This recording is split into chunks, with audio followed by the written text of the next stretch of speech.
Hi everybody, this is Megan Garza with Megan Garza Wellness. I'm a nutritional therapy practitioner, health coach, and yoga instructor, and you're listening to the Restoring Balance podcast. More women than ever are now dealing with digestive, hormonal, and skin issues and are not finding satisfactory answers or results. On this show, I teach you how to implement holistic lifestyle, dietary, and mindset strategies to help you get smooth digestion and balanced hormones to reclaim your health, feel confident about your decisions, and to finally live life on your terms. Hello everybody, welcome back. This is episode 26, and the title of today's episode is My Story, Stopping Prescription SSRI, ADHD, Antibiotic, and Birth Control Pills. Before we get into today's episode, if you're a fan of the show, this is just a reminder of how you can support the podcast by giving it a 5-star rating on Apple or Spotify podcast, which helps my show get to other listeners who would benefit from it just like you. Also, if you want to learn more about how to improve your digestion for better bowel movements and reduce your gas, bloating, food sensitivities, and constipation, I have a free webinar on the foundations of digestive health that's full of practical information that utilizes nutrition, lifestyle, and mindset strategies as a root cause approach. So if you want to optimize your digestive health, be sure to check it out. I'll link it below in the show notes. Without further ado, let's dive in. So a brief overview of what I'm going to be talking about on this episode is basically my story about how I was on prescription pills from age 4 to 17, and by age 17, I was on 7 different prescriptions. So I go into the details of when they were prescribed, how they affected me, the side effects of taking them, how I went off the medication, and what happened after. And just a quick disclaimer, this is my story. It's how I feel. It's what I went through. It is not medical advice by any means, and it should not be taken as such. So again, this is just my experience and what I went through. So for starters, this episode is going to be different than any of the other episodes that I have recorded in the past. It's more personal and more of a sensitive topic that has a lot of taboo and stigma around it. But nonetheless, it is a topic that does need to be shared to be able to spread awareness and to also help others who have been through something similar, and so that way they know that they're not alone. This is something that's really not talked about much in the media, again, because of the stigma about going against prescriptions and being overmedicated. It's usually just something that is swept under the rug. But not today. I'm going to shine some light on it no matter what it might reveal, and no matter how scary or ugly the truth is, it does need to be told. If you have not guessed by now, I am the kind of person that strongly dislikes, if not hates, Big Pharma and how they exploit people. And if you are on SSRIs or stimulants or other medications and you feel like it works for you, that is fantastic. This podcast episode is probably not for you, or maybe it is. Maybe you want to expand your horizons and hear something different. Or maybe you've experienced something similar, then this episode is 100% for you, because your experience is valid and I hear you and I understand what you've been through, because it is not an easy journey. And just to note that medical abuse and childhood medical abuse does come in many forms, and this is one of them. So being overmedicated is a form of medical abuse. Now to get into the details of my story. I was diagnosed with ADHD at 3.5 years old, which in my opinion is really a bullshit diagnosis. This is just a way for doctors to make more money, because how can you really tell if a 3.5-year-old has ADHD? I mean, come on, they can barely concentrate on anything.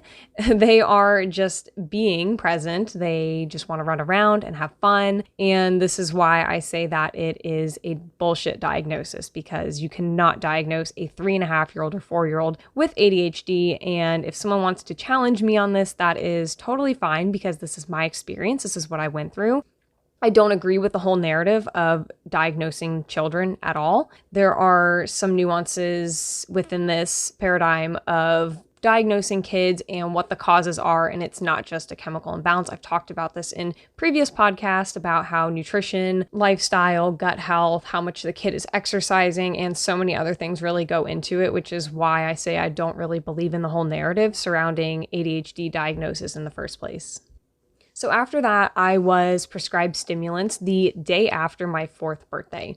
And at the time, I didn't really think much of it because, when you're a little kid, you just want to do good and behave and not really go out of line. And it was fine at first, but as the months went on, I started to experience pretty much all of the side effects that you can experience. I'm very sensitive to medications in general, to prescription or over-the-counter stuff, and I started experiencing pretty much every single side effect, everything from nausea to dry heaving in the morning, where I was pretty much throwing up bile.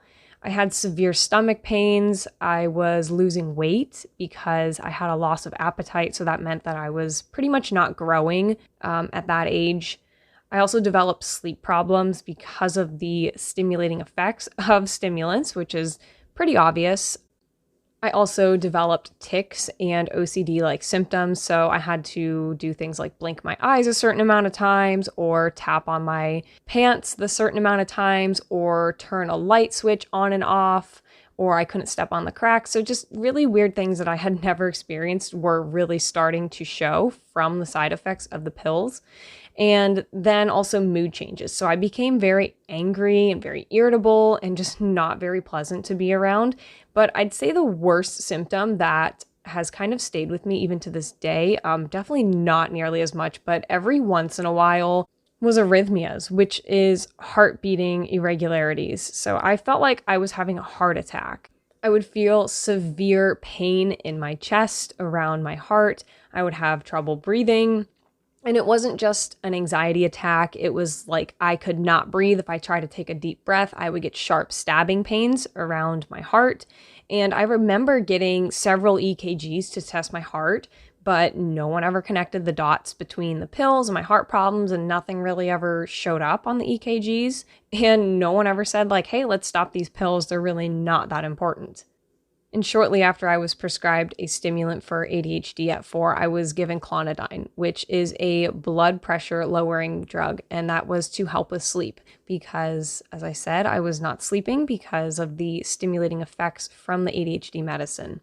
And this is the general theme of how things went on for the next 7 to 8 years. So sleeping pills and stimulants were kind of the norm. I didn't really think much of it. I thought that pretty much everyone was on pills and that was okay. And I'm sure there probably were a lot of other children who were on pills like me. But the side effects, like I just thought like everyone experienced these things. I thought everyone felt like they were having heart attacks and they didn't want to eat and they were just pretty much dry heaving in the morning. But, as time went on, now I'm an adult, it's like, okay, well, these things are clearly not normal. These are not normal symptoms for a child to be experiencing, or anybody for that matter. So up until that point, it was just sleeping pills and stimulants, and that was kind of the norm. But at age 12, I experienced a very traumatic loss of a loved one, which spiraled me deeper into my depression. So I was already really depressed because of bullying and other things that I was dealing with, but the death was really the straw that broke the camel's back. So instead of like therapy or other treatments, medication was really offered as the only option if I go to therapy. So it's like you can't just do therapy if you don't take medication. So this is when the doctor recommended Zoloft, which shortly after that I began taking. And the really scary thing about Zoloft is the fact that there is a black box warning on it. And for those of you who don't know what a black box warning is, it means that there's a strong possibility of death. And the possibility of death with Zoloft is because of suicide. Also, the possibility of negative side effects from antidepressants and antipsychotics in people under 25 are greatly increased. So this is why prescribing antidepressants to children is generally a bad idea. And this is exactly what happened to me. So after I started taking the medication, I just immediately began to feel numb. So I no longer cried. I no longer felt any joy. I couldn't laugh. I couldn't do anything at all. Like, even though I was depressed, like I could still cry, I could still feel joy, but all of that just got ripped away. So I was just numb at that point. And after some time went on, several months, the antidepressants were not working. So my depression and my anxiety were not improving. And this is when I was just given another antidepressant. And over time, there were so many different antidepressants that I was switched on and off of. So there were different antidepressants, different dosages, and these were frequently changed. I had been on bupropion, Wellbutrin, Buspirone, Abilify, and Zoloft from what I can remember. And it wasn't all at once. The most antidepressants that I was on at one time was 3. But I was on a bunch of different ones. Like there were always new medications that I was supposed to be trying to see how it made me feel. And like the dosing was all wrong. The concoctions of what different pills were mixed were wrong. The time of day were wrong. Like this doctor did not know what he was doing. And the side effects were absolutely insane. I could not even begin to explain to you how bad some of these things were that I was feeling, but then again, I'm going to try, because if you have experienced taking SSRIs and especially withdrawals, you'll know what I'm talking about. So some of the side effects that I experienced from just taking the SSRIs was drowsiness and fatigue. So this is one of the worst symptoms that I had experienced. I would not be able to stay awake in class, and the teachers would always yell at me. I would always get in so much trouble for not being able to stay awake. I would go into class and I would immediately put my head down and just pass out. And this was really scary because like I would black out at friends' houses because of how strong the pills were. And it's like, it's a good thing that I had friends who looked out for me and cared for me, because things could have gone really south if you think about what happens to teenagers. So, you know, I'm very fortunate in that sense that I had friends to actually care about me back then. But I mean, that's really terrifying to think of, where, you know, I would just be sitting there and talking and I would lay down and I would just be out like a light. The next symptom that I would always have was cotton mouth. So my mouth would always be dry, and I mean always.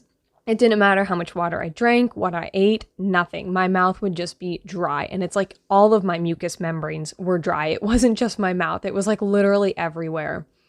The nausea also got really bad on these medications. I've also gained a ton of weight. I gained around 25 pounds. Of course, I was eating like crap, like most teenagers do.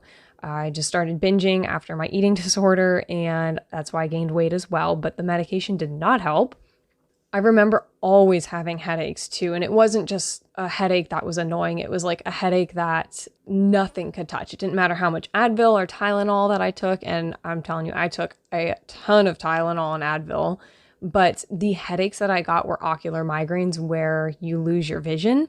And it's really scary because it's like this pounding, throbbing headache mixed with the feeling of I'm going to vomit. And the light sensitivity is just absolutely insane. Like if you do not lay down in a dark room, like you're probably going to puke. And that definitely did happen to me, more than I would like to admit. Another side effect from the SSRI use was the fact that I was extremely impulsive. So of course, you know, I was diagnosed with ADHD, whatever, there's already going to be an impulsivity there, but you know, you're on stimulants. So the impulsivity should definitely go away, so they say, but it did not once I started taking these medications. I could not think clearly about any decisions that I was making. If I was going to do something, I was just going to do it, and it didn't matter what the consequences were, which was really terrifying. I was also really agitated as well, more so than usual, and it all actually increased my anxiety and depression being on these pills, which is very ironic because it's supposed to help with that, but it did not. Another symptom that was atrocious was I was sweating all the time. Didn't matter how hot it was, how cold it was, how much I drank, like I would just be drenched in sweat. It was disgusting, and it was so uncomfortable and embarrassing. But I mean, the amount of sweat that my body produced was just, it was like inhuman almost, because there was just so much sweat, and it was from the medication.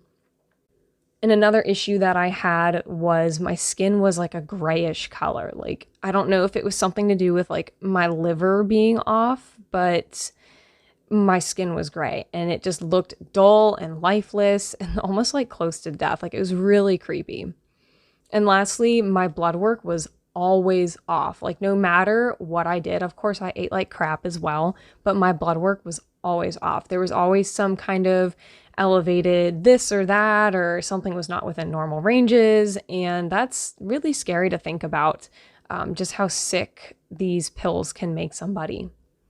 And even though I had all of these side effects, it was really sad because no one really ever took my complaints seriously. So from age 4, being on stimulants and then sleeping pills, to age 17 and being on over 7 different prescriptions, no one did anything about it. So every time I complained about things like heart palpitations or nausea or dry heaving, drowsiness, etc., any of the other tons of symptoms that I had or side effects, it was largely just ignored. So I was just told to keep taking the pills, and they would just adjust the dosage, or the pill would be changed, or something like that. And really, life without medication was not an option. So nobody was advocating for me. No one said, hey, let's get you off these pills. This doesn't seem like it's working. It was just like, this is how your life is. You're going to take medication, and this is just going to be the way that the rest of your life is. So it was very frustrating to not have my voice heard as well, and to be experiencing all these symptoms and ultimately be told it's in your head. But that wasn't even the end of the story. So at 14, I got acne really bad, as most teenagers who don't take care of themselves and just teenagers in general with fluctuating hormones do. And I was prescribed antibiotics, specifically minocycline. And I stayed on this antibiotic for 3.5 years straight. There was never any break between taking it, taking time off, none of that. It was just, here's this pill, there's no counseling on how dangerous this is and what's going to actually happen to your body when you stop taking these pills. Just take them. Don't question it. So this wreaked so much havoc on my gut health. I can't even begin to tell you how bad it was. My stomach pain increased tenfold from the antibiotics, and it just didn't seem to be really doing anything for my acne after a while, and my acne just kind of stayed the same. So at 16, I started birth control for bad cramps, irregular menses, and even acne because, like I said, the antibiotics weren't really doing much of anything. A really scary thing about the birth control too is that when I started taking it, I bled for 3 months straight, and I developed even worse stomach pains. So this goes to show you that my health issues really continued to just plummet, regardless of how much medical intervention there was, and goes to show you that the pills aren't really the solution. So by this point, I was on 7 different prescriptions. I was way over-medicated, very, very sick, and at 17, I just kind of got fed up with taking all the pills, and I just stopped taking them cold turkey. The only one that I did not stop was the birth control, because I still wanted the effects of helping it clear my acne, and I say that with quotation marks because I think it's very misleading. It does not actually clear your acne. It's just a Band-Aid. Regardless, different conversation for another podcast episode. But these 6 different prescription pills that I stopped taking cold turkey, this is a very dangerous thing to do, and even deadly at times if you don't work with a practitioner, which I did not. I just wanted them out of my system. I wanted them out of my body, and this is the only solution that I had in my mind that would actually work, because I had tried to wean off of them in the past and I was very unsuccessful. So I just said, fuck it, I'm gonna just stop taking them, and that is exactly what I did. And it was the worst experience I have ever had in my life. But I was sick of being told what I was supposed to do, regardless if it was helping me or not. And let me tell you, the withdrawals that I experienced were withdrawals from hell. They were horrible, and they were probably one of the worst experiences that I've ever had, one of the worst feelings. So some of the symptoms that I had for withdrawals was the zaps. This was the most common symptom that I had, and it felt like I was being electrocuted. So when you were, say that I'm sitting there in a conversation with you, it would feel like someone just tased me and my whole body would just jolt and jerk. And that lasted for probably about 2 years. So of course it got a little bit better as time went on, but in the very initial, probably 6 months, it was very frequent. It was a horrible feeling. The other withdrawal symptom that I had was flu-like symptoms. So your whole body just aches and you just generally feel like you're sick, regardless of how healthy you are. You know, you could even put healthy into this conversation. Hallucinations were also something that I experienced. It was on a very mild scale. It wasn't anything like I see a purple elephant in the room or a man talking to me kind of thing. It was just like kind of auditory hallucinations. Like I would think people were talking to me, but then again, I knew that it was just the side effects of the withdrawals. I knew that I wasn't like schizo or like crazy and experiencing something like insane. It was just how it is when you stop taking SSRIs.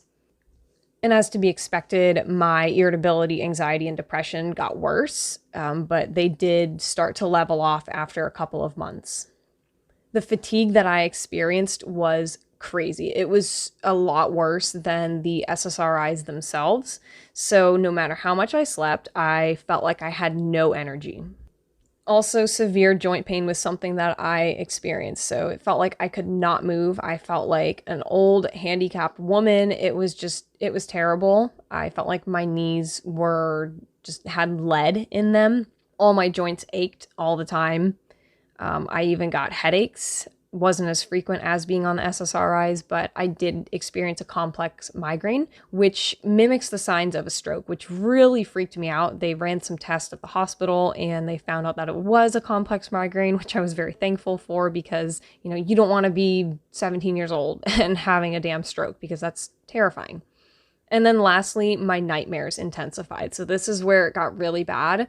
So like I said, I was sleeping a lot and like my nightmares were just so freaking intense. Like, I don't know, it was like some crazy horror movie all the time in my sleep. And as I said, these side effects lasted for about 2 years. So it was a very long process of this stuff being detoxed out. But even though I was dealing with these side effects and they were terrible, I finally felt free and better than I ever had in my entire life. And I knew that this was what I had to go through to move on to better things. It felt like a fog had finally been lifted from my brain and I could finally think clearly. And then shortly after turning 18, I stopped taking the birth control pills, and this was just the most amazing feeling to finally be prescription medication free. It was just so empowering, to say the least. It was just this feeling of I finally did it, and I am finally able to do these things and accomplish things the way that they need to get done.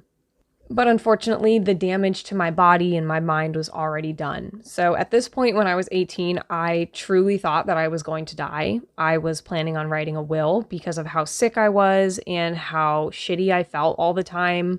I had no idea what was wrong with me. Despite being off of medication for a little over a year, I just was still experiencing a ton of health problems and a ton of symptoms that I was just afraid. I was afraid that this was it and this was going to be the end of my life. But I stuck with it, and I obviously did not die because I am here talking on my podcast about this to share all this with you. But with that being said, if I had stayed on the prescriptions, I 100% believe that I would have died. Maybe not immediately after, maybe not 5 years, but maybe 10 or 15 years down the line. I mean, I was on so many different pills. There's no way that that does not tax your organs and your mind and your body. And also some of the other things that come with being on those pills is eventually you're probably going to have high blood pressure or diabetes or high cholesterol. And, the list just goes on and on and on. They can always find something more that is wrong with you. And the more pills that they give you, the more side effects. And the more side effects, the more pills they're going to give you. And that's really how it goes with this predatory system. And this is why I was so grateful to finally be able to see through the matrix and to break free from all of it, because I was just so over it. I was so sick of it, and I knew that it was not helping. So I was 18, I was prescription medication free, but I was still experiencing so many health problems.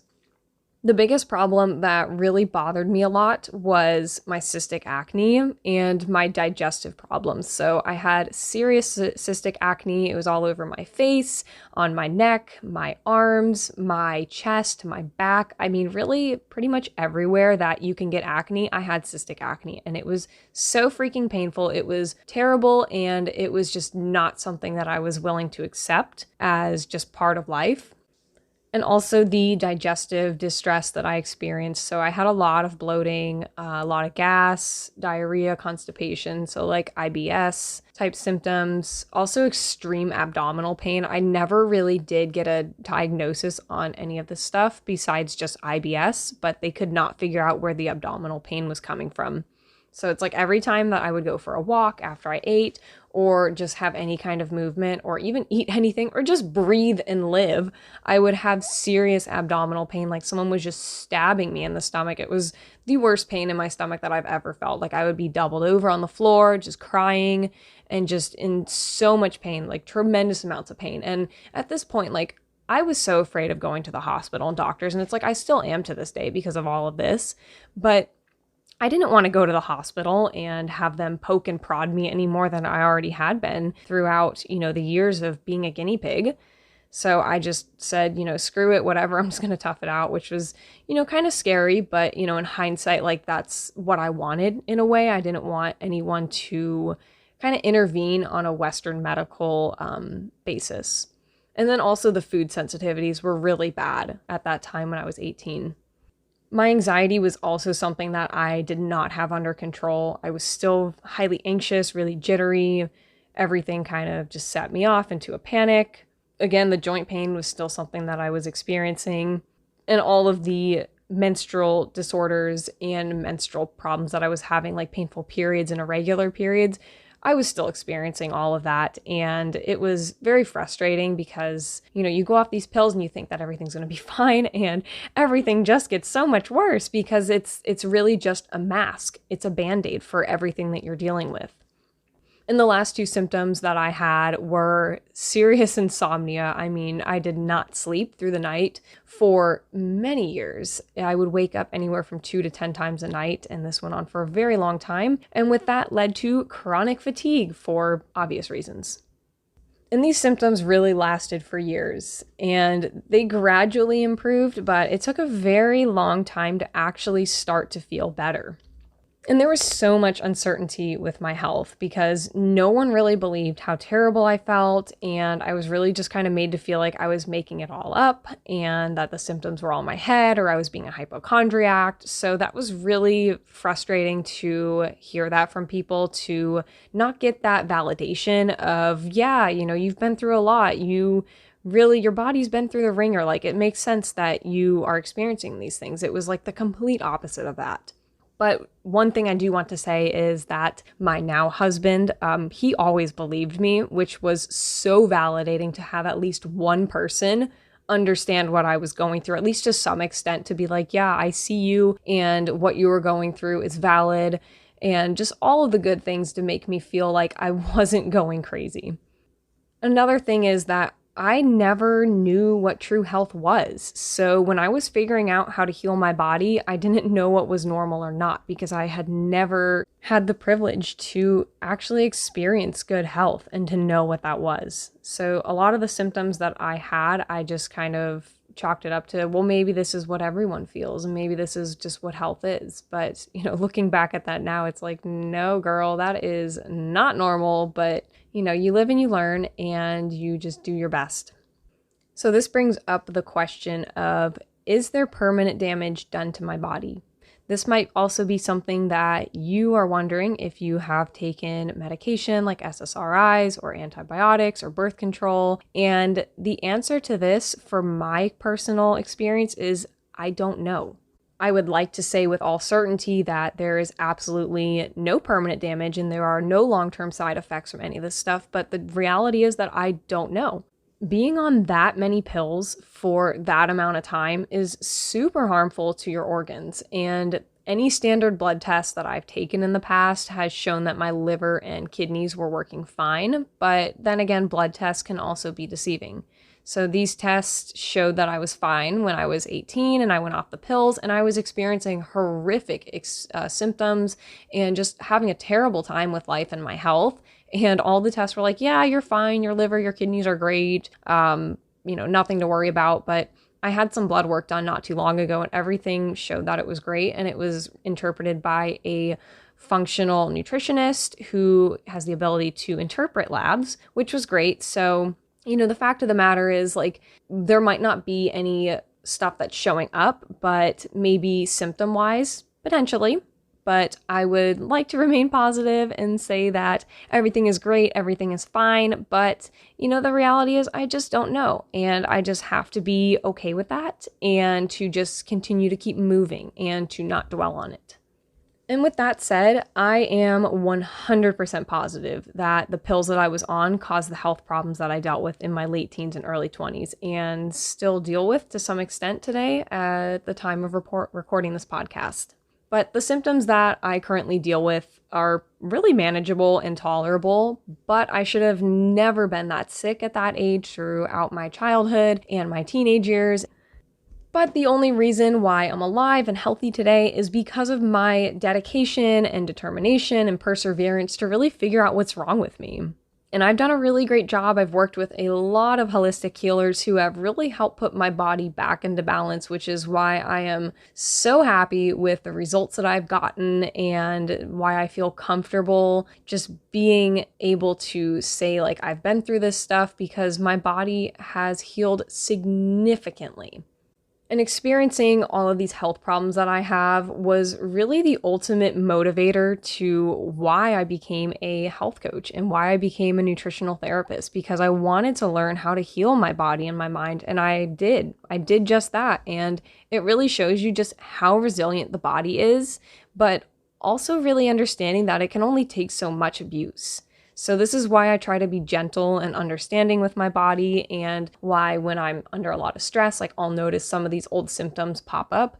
So really just being gentle and kind with myself is what I'm trying to strive for. And this is the message that I try to get across to everyone, is that it is not about perfection, it's just about progress. And I'm happy to say that I have made a hell of a lot of progress since the beginning of my journey.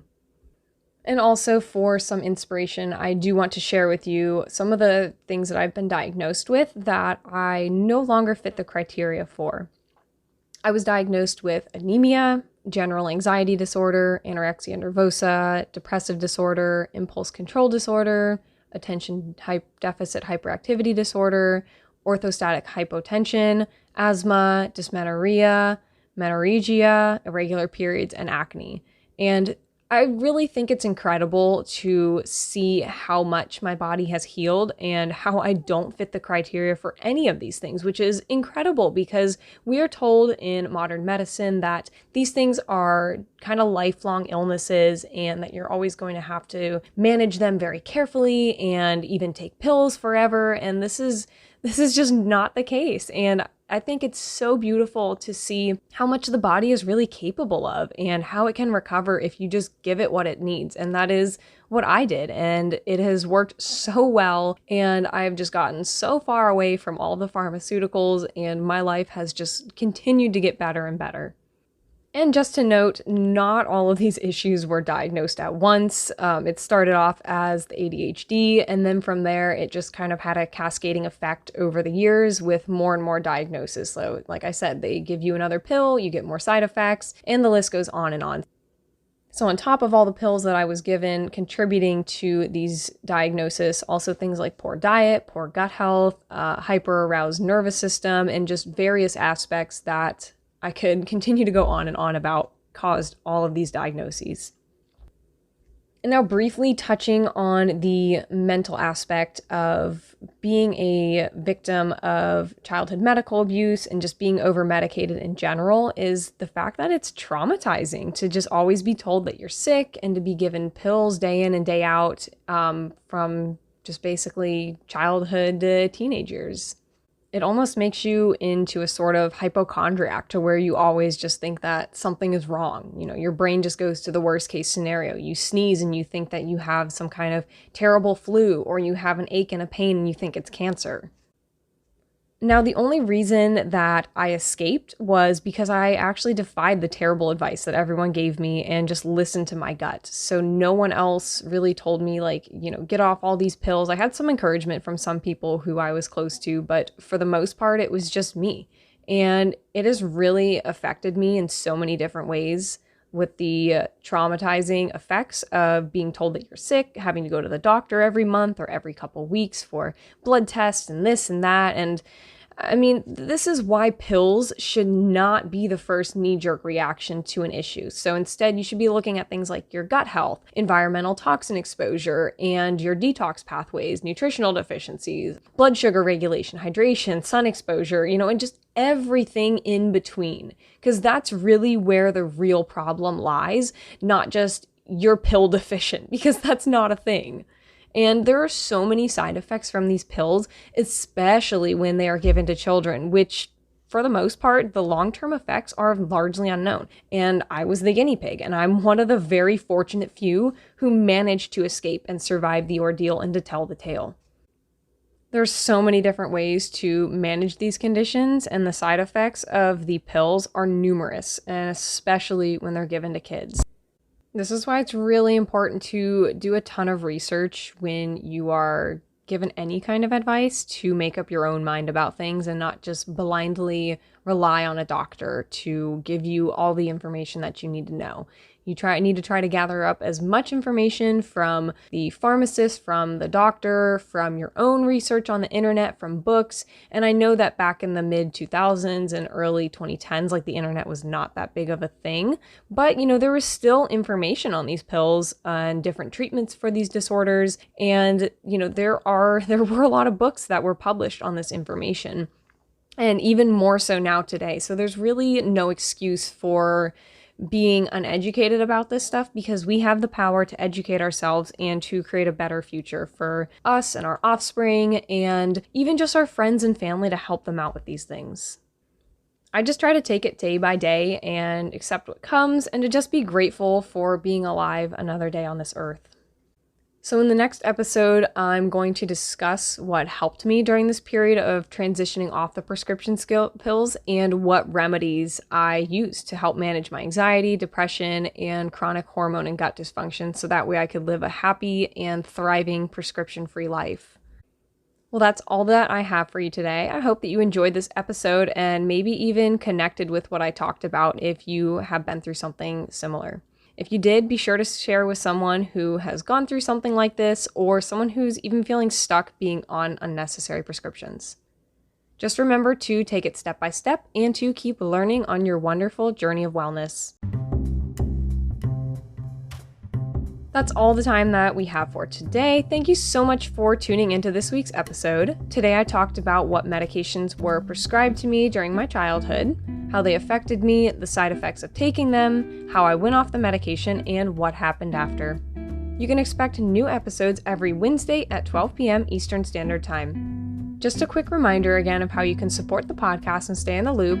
You can sign up for my newsletter, so that way you can be notified every time I post a new podcast episode, make any new announcements about my services and how you can work with me, and also receive weekly relevant tips for digestion and hormones so you can optimize your health.